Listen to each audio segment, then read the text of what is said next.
Meus queridos e amados irmãos, que a doce e gloriosa paz do Senhor seja com todos. É com muita alegria que nós estamos de volta para o estudo da nossa lição da Escola Bíblica Dominical, lição de adultos publicada pela Casa Publicadora das Assembleias de Deus. Já estamos na lição número 7 dessa preciosa lição que nós apresentamos aqui em quase todos os vídeos. Creio que está dando para você visualizar bem aí. Não é?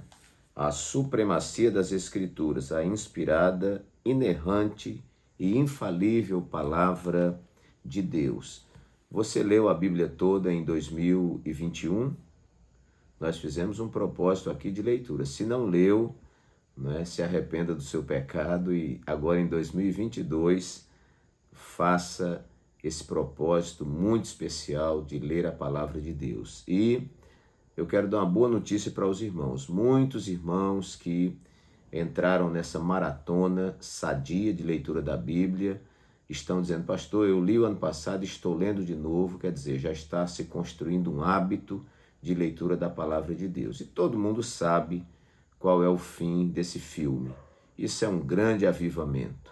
Quando nós nos voltamos para a palavra de Deus, quando nos voltamos para a leitura, a guarda desta palavra, a pregação desta palavra, não tem avivamento maior.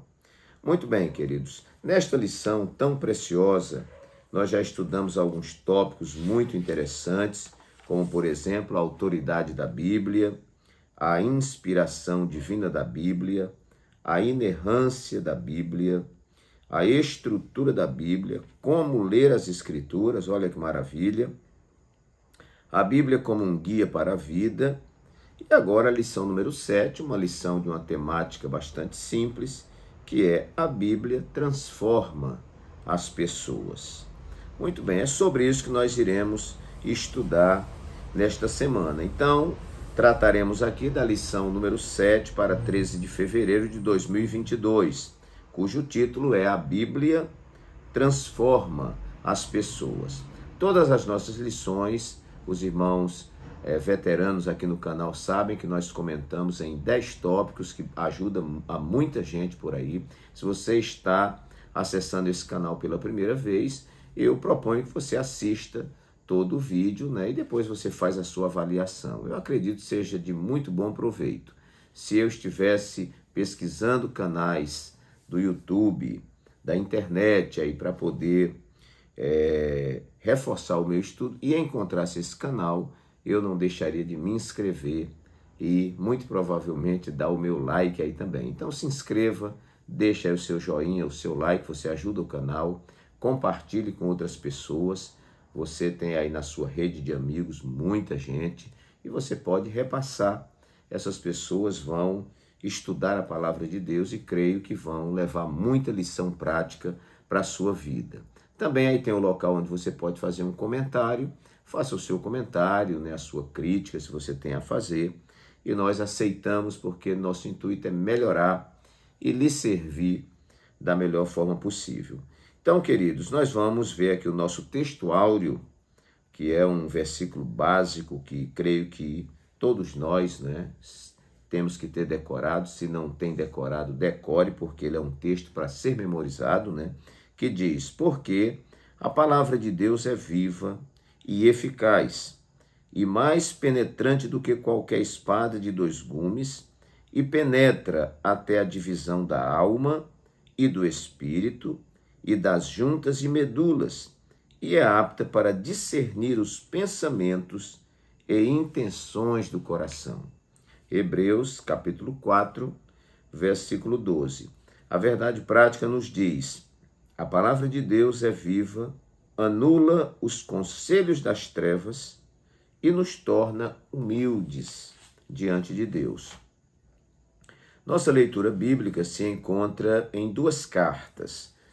A primeira parte na carta aos Hebreus, capítulo 4, versículos 11 a 13, e segunda aos Coríntios, capítulo 10, versículos 4 a 6, que nos diz assim: procuremos, pois, entrar naquele repouso, para que ninguém caia no mesmo exemplo de desobediência. porque a palavra de Deus é viva e eficaz e mais penetrante do que qualquer espada de dois gumes e penetra até a divisão da alma e do espírito e das juntas e medulas e é apta para discernir os pensamentos e as intenções do coração. E não há criatura alguma encoberta diante dele. Antes, todas as coisas estão nuas e patentes aos olhos daquele com quem temos de tratar. Agora, segundo aos Coríntios, capítulo 10, versículos 4 a 6. Porque as armas da nossa milícia não são carnais, mas, sim, poderosas em Deus para destruição das fortalezas, destruindo os conselhos e toda a altivez que se levanta contra o conhecimento de Deus, e levando cativo todo o entendimento à obediência de Cristo, e estando prontos para vingar toda a desobediência quando for cumprida a vossa obediência. Muito bem, queridos, então temos aqui o texto bíblico que certamente vai dar fundamentação à nossa lição. Nossa lição naturalmente consta de uma introdução, depois ela vem o primeiro tópico que vai tratar sobre a Bíblia, é a palavra viva de Deus. O segundo tópico da nossa lição, a Bíblia anula os conselhos do mundo. E o terceiro tópico, a Bíblia nos torna humildes. E então, por fim, como sempre, a nossa conclusão. Bom, irmãos, está aí todo o conteúdo da lição. Você que tem a lição deve ler, marcar os pontos, as fundamentações, tudo direitinho. O que eu vou passar para os irmãos aqui, e quero passar assim rapidamente, ainda estou saindo aí dessa virose, né? Me pegou assim de forma leve, mas quando afeta a minha garganta é terrível. E hoje preguei na igreja, foi Santa Ceia na igreja, estou com a garganta um pouco prejudicada. Mas vamos tomando aqui uma aguinha, irrigando a garganta e estudando a palavra. Bom, meus queridos, o texto áureo, ele já dá para você dar toda a aula da escola dominical, porque ele é muito rico. E eu anotei aqui como primeiro ponto, primeiro, a palavra é viva. No tópico 1 e subtópico 1, o comentarista vai tratar sobre isso. Ele vai dizer que os israelitas não entraram em Canaã por negligenciar a palavra de Deus. O autor aos Hebreus faz um alerta para os cristãos não cometerem o mesmo erro. Nesse propósito, ele lembra que a palavra de Deus é viva, pois o Deus da palavra é um Deus vivo. Por isso que ela é uma palavra viva. Portanto, ela deve ser obedecida a fim de evitar o juízo e a morte. Não se trata de ensino obsoleto. Ao contrário, a palavra de Deus vive e permanece viva, porque o Altíssimo vive desde a eternidade. Ora, nós vamos voltar para um dos fundamentos desta lição, que é a inspiração da palavra. Então, a Bíblia não é simplesmente o produto de uma ideia humana, que alguém diz assim, essa ideia foi válida para o século III, para o século V, para o século XI, né? Enfim, não, a palavra de Deus, ela é viva, ela é dinâmica. Então, em todo tempo, esta palavra surte efeito. Ela surtiu efeito no tempo dos contemporâneos ali de Jesus, nos tempos antes de Jesus no Antigo Testamento, nos tempos da igreja primitiva, nos tempos dos pais da igreja, e ela permanece até hoje funcionando e demonstrando vida. A maior prova de que esta palavra é vida é que ela transmite vida àqueles que a recebem.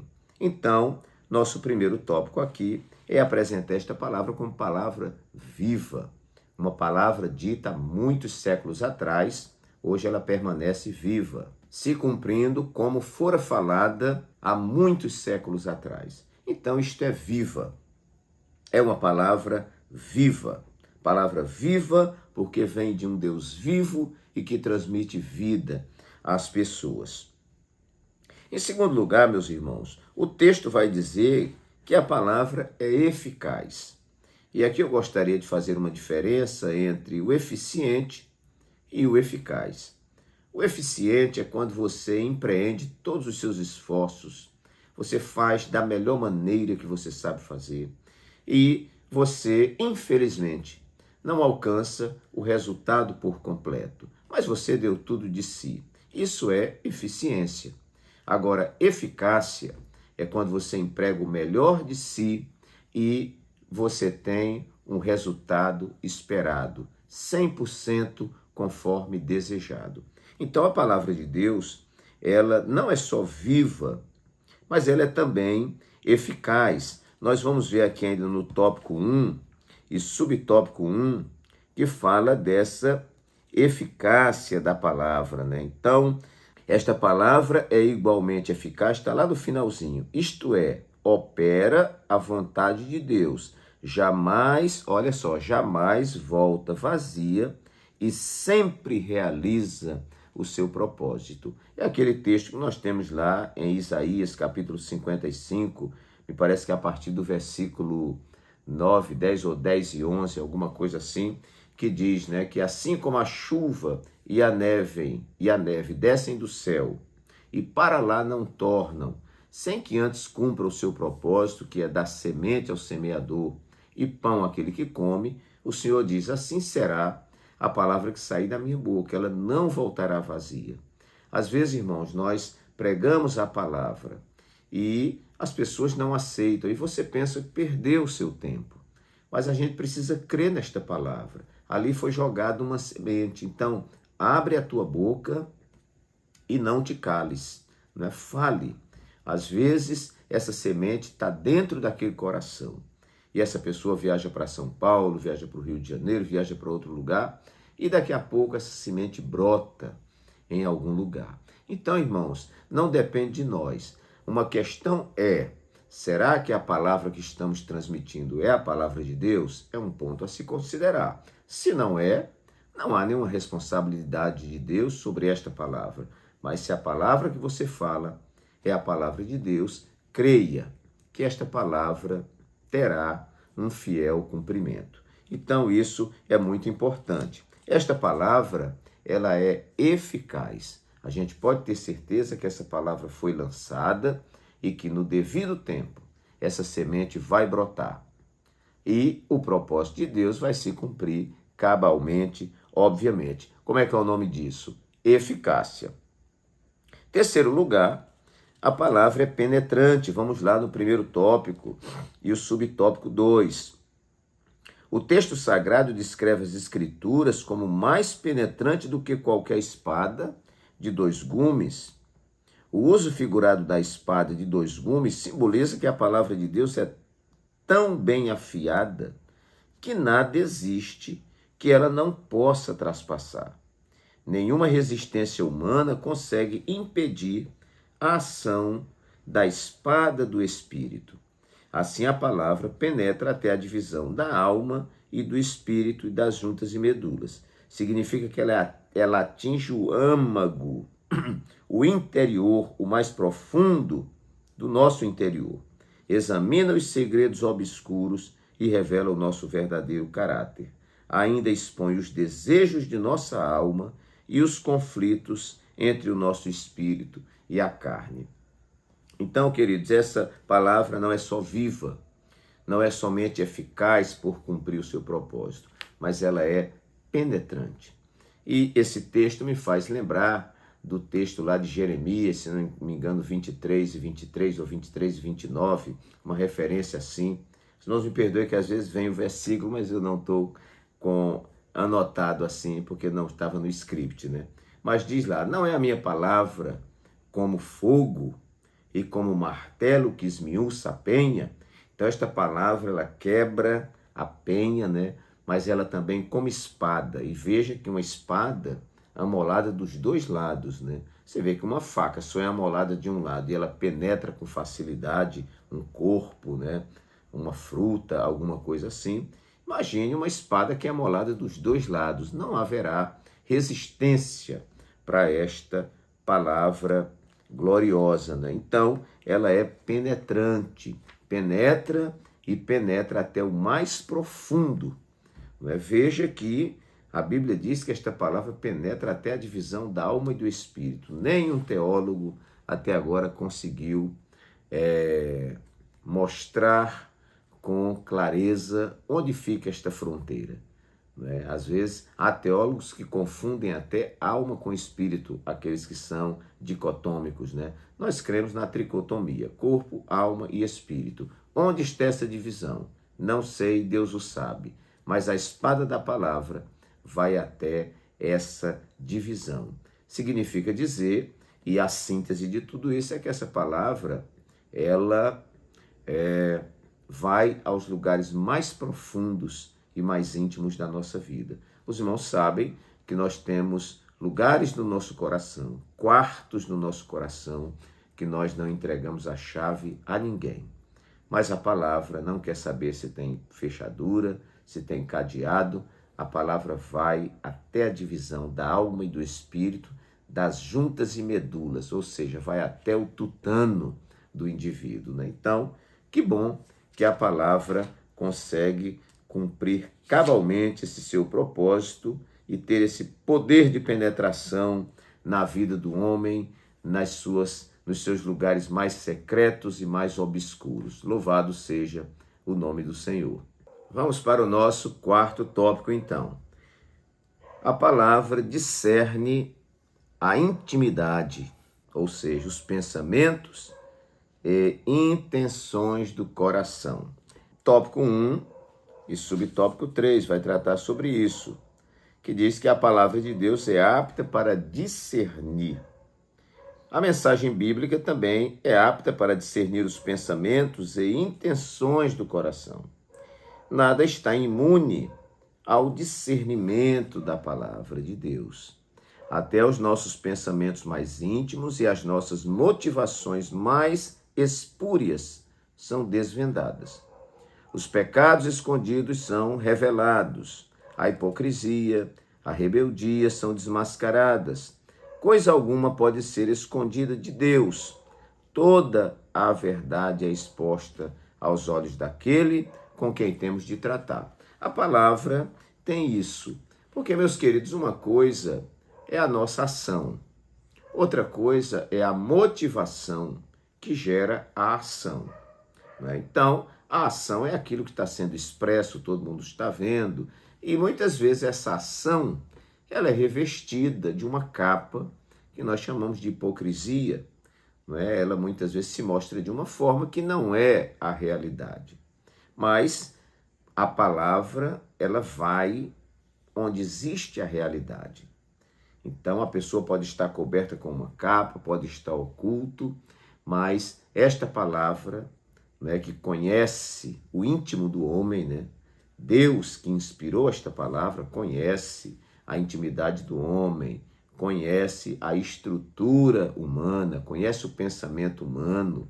O salmista diz que o Senhor o sondava e o conhecia o seu assentar, seu levantar, cercava o seu andar e o seu deitar, e de longe entendia todos os seus pensamentos e sem que houvesse uma só palavra na sua boca ou na sua língua, eis que o Senhor já tudo conhecia. Então esse Deus nos conhece por dentro e por fora. Não há nada oculto que não haja de ser revelado. Então, quantas vezes o próprio pregador está falando e nem sabe o que ele está falando ou para quem está falando. Às vezes eu termino uma mensagem e alguém diz, pastor, olha, aquela palavra que o senhor falou me tocou. Aí ele diz a parte da palavra e eu não lembro que falei aquilo. Pastor, um dia eu ouvi uma mensagem sua que o senhor falou assim, assim, assado, e eu nunca lembro disso. Então, meus queridos, há um Deus, que eu digo que Deus ele se responsabiliza pela sua igreja, ele se responsabiliza pela sua palavra e se responsabiliza pelos seus profetas. Então, na medida que o homem de Deus está transmitindo a palavra, às vezes ele não tem nem entendimento do que está acontecendo. E segredos do coração, não é? Confrontações com a realidade por trás da capa, da hipocrisia, da ação revelada, não é? Por trás de tudo isso, a palavra rompe e vai até o cerne, e a pessoa é atingida, é confrontada por esta palavra. Então a palavra, ela tem este poder de discernir a intimidade. Esse discernimento é uma interpretação. O que é discernir? O que é ter discernimento? É alguém que tem um poder de julgamento de uma determinada questão e estabelecendo em cima desse julgamento a verdade do caso. Então, a palavra ela é assim, ela rompe todas as capas, ela rompe todas as impressões, ela rompe todas as imagens e vai no cerne da questão, né, que é a nossa intimidade e as verdadeiras intenções do nosso coração. Então, meus queridos, esta palavra é poderosa, graças a Deus por isto. Vamos ver também, em quinto lugar, que a palavra nos encaminha à humildade. Que coisa linda, né? Por isso nós recomendamos, leia a Bíblia, porque a palavra vai nos confrontando, vai batendo como martelo no nosso orgulho, na nossa vaidade e nos encaminha para a humildade. Primeiro que ela traz muitos exemplos de humildade, ela mostra o exemplo de Cristo, ela mostra o exemplo dos apóstolos, ela mostra o exemplo daqueles que serviram, não é? E a gente vai aprendendo com essas pessoas, ela vai nos exortando à humildade, não é? E o Espírito Santo vai trabalhando assim em nossa vida. Vamos ver o terceiro tópico e subtópico 1, bem no comecinho diz, Deus aborrece a soberba. A Escritura declara que Deus resiste aos soberbos, dá, porém, graça aos humildes. Há um versículo que diz que adiante da honra vai a humildade, isso é aprendizado. E na medida que nós aprendemos, nós rogamos ao Espírito Santo que nos transforme e plante em nós a verdadeira humildade. Ainda no tópico 3 e subtópico 2, mostra aqui, Cristo é o nosso exemplo de humildade. A Bíblia registra que Cristo não teve por usurpação ser igual a Deus, mas aniquilou-se a si mesmo, tomando a forma de servo. Filipenses 2, 6 e 7. E ele deixou a sua glória. João 17, 5. Cristo novamente agiu com humildade ao lavar os pés dos apóstolos. Então, irmãos, ler a palavra é você ver muitos exemplos, ensinos e exemplos históricos, né, de ações de humildade. E a Bíblia nos convida, né? A Bíblia diz, humilhai-vos perante a potente mão de Deus e ele ao seu tempo vos exaltará. Então a palavra nos encaminha à humildade. É impossível um homem que tenha conhecimento da palavra, né? Não é aquele conhecimento apenas mental, mas um conhecimento espiritual da palavra, que tem o conhecimento e se deixa penetrar por esta palavra, é impossível que esse homem seja tomado de orgulho e de vaidade. Só se ele for louco, né? Porque ele vai ter que compreender que se Cristo, que era Deus, né, foi humilde, imagine nós, né, que somos aí bagaço. A Bíblia diz que a nossa justiça é como trapo de imundície. Muito bem, então vamos para o nosso sexto tópico, vamos andar. A palavra nos ensina sabedoria. Nós comentamos em uma lição passada sobre isso aqui. Veja, irmãos, que o título da nossa lição é A Bíblia Transforma as Pessoas. Nesse tópico, se eu falo que a Bíblia nos ensina sabedoria, significa dizer que a Bíblia, se alguém examina, entende, compreende, se deixa penetrar por essa palavra, ele pode se tornar um sábio. E isso é mudança na vida das pessoas. Mais do que inteligência, mais do que conhecimento, nós estamos precisando de pessoas com sabedoria.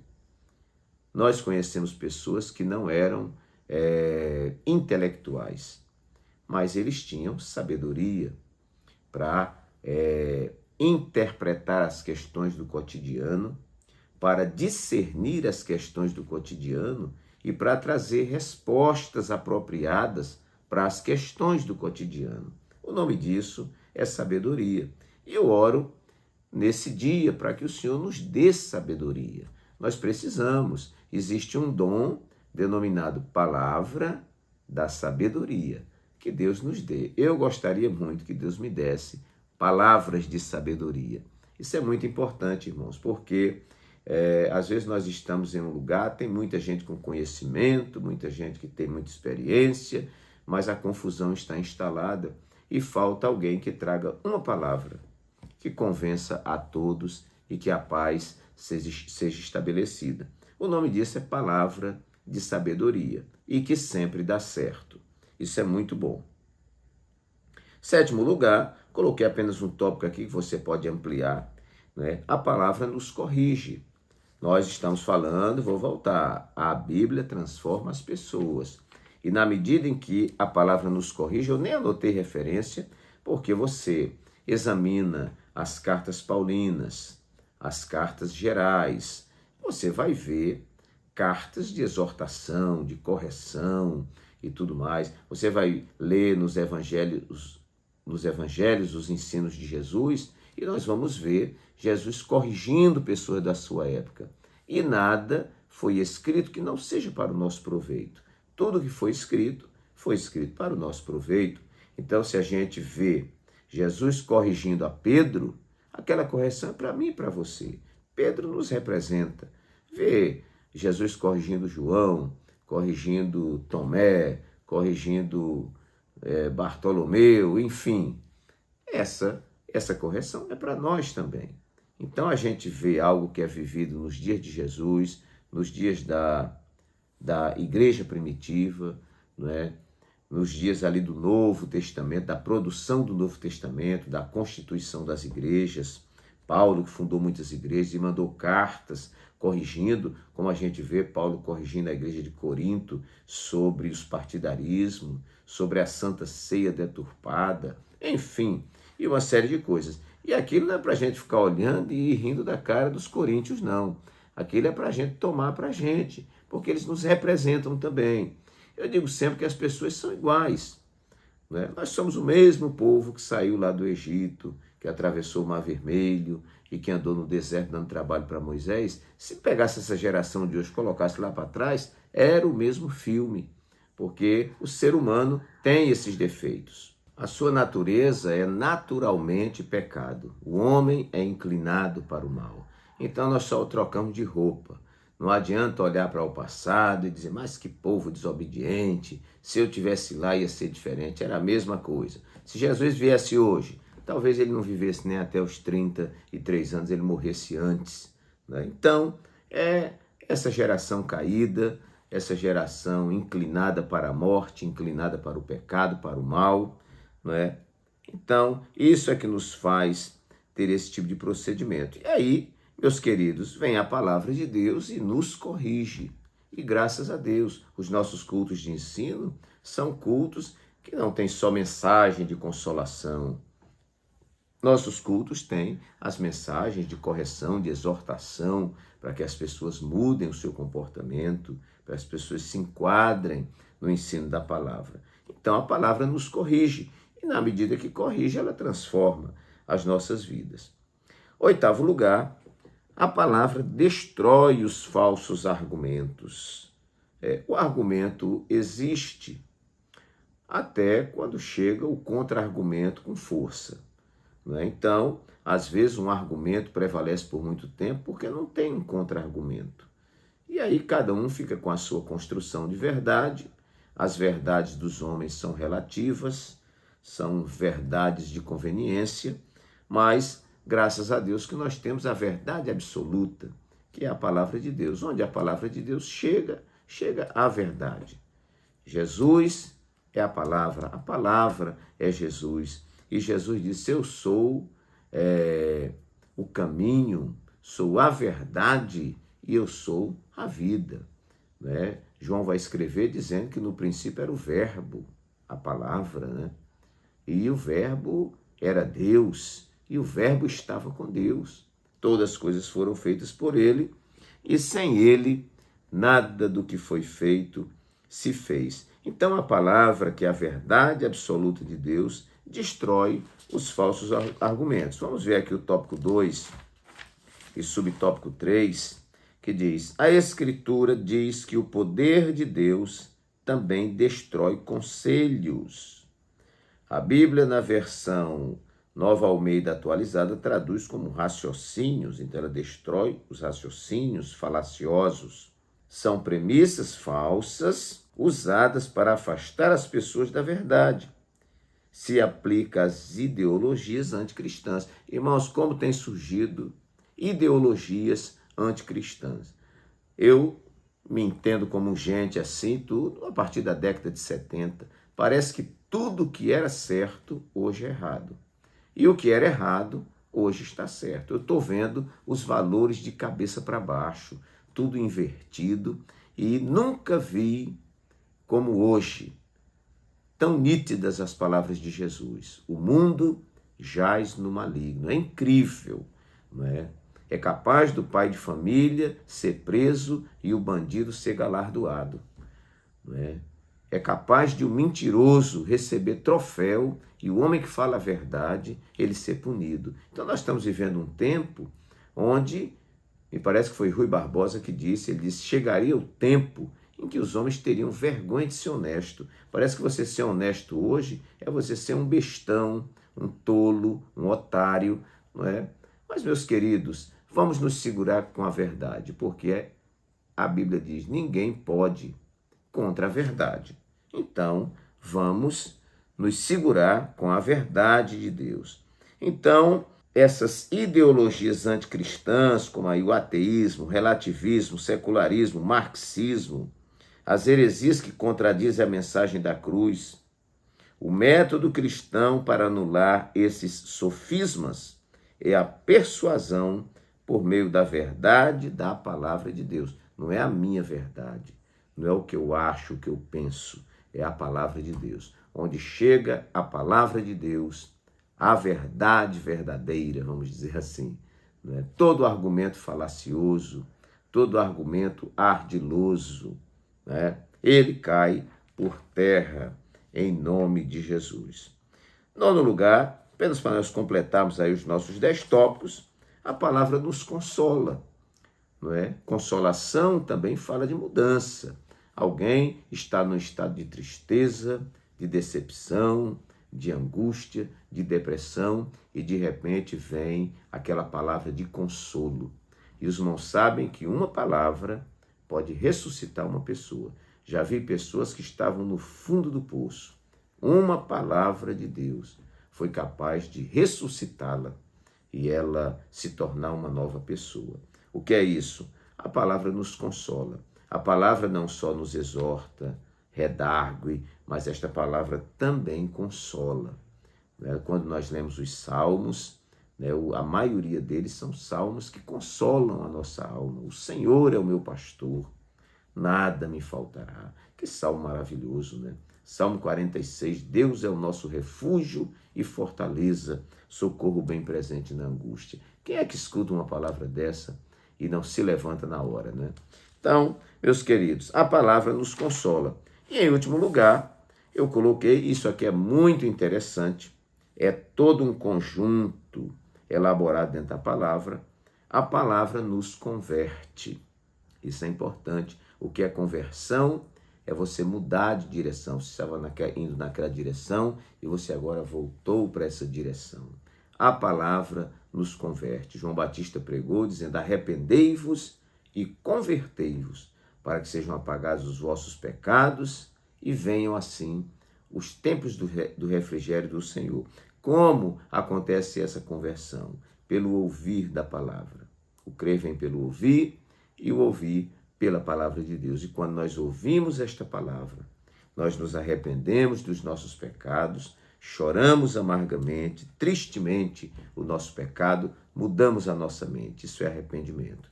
E aí nos convertemos, que é essa mudança de direção na nossa vida. Vou dizer como profeta, Senhor, converte-nos e nós nos converteremos. Leia a Bíblia e ela vai converter o seu coração. Que Deus assim nos abençoe, nos dê uma semana de paz. Se Jesus não voltar e tivermos outras oportunidades, estaremos voltando aqui para a nossa próxima lição, Deus assim o permitindo. A paz do Senhor para todos.